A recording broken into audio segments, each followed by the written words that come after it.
जय शिवराय मित्रांनो. सर्वप्रथम छत्रपती शिवाजी महाराज यांच्या जयंतीनिमित्त सर्वांना हार्दिक शुभेच्छा. खरं तर आज या जयंतीनिमित्त जल्लोष करणे साहजिकच आणि तो करावाही यात दुमत नाही. परंतु उरलेले 364 दिवस आपण छत्रपती शिवाजी महाराजांना समजून घेणं, त्यांच्याबद्दल वाचणं हे अधिक महत्त्वाचं.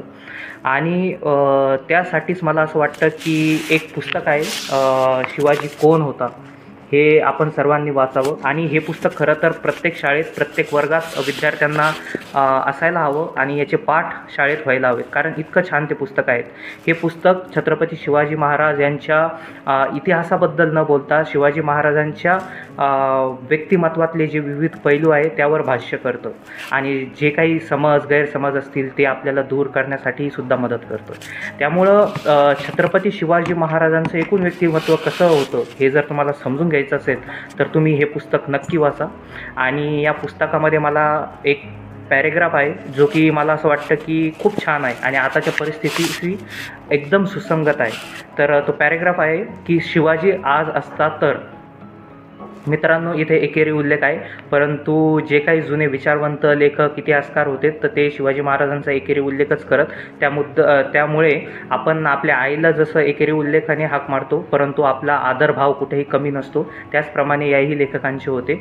आणि सगळ्यात महत्त्वाचे म्हणजे यांनी जे सांगितलं आहे ते जास्त महत्त्वाचं. तर ते शिवाजी आज असता तर.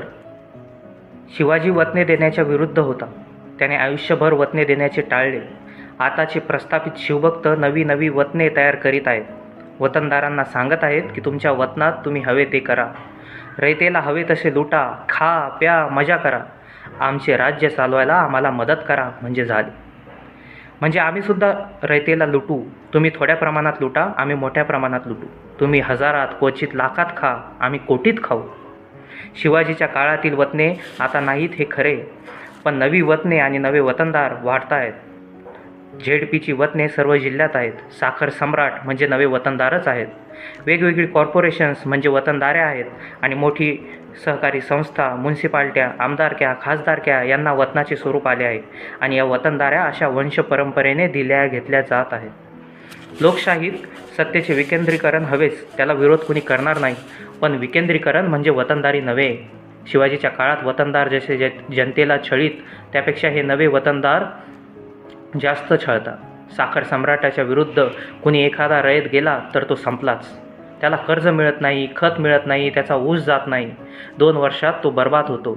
आणि एक बर्बाद झाला की दुसरे 10 जण धजत नाही आणि वतनदारांचे वतन घट्ट होते. रयतेच्या पोरीबाळींवर या नव्या वतनदार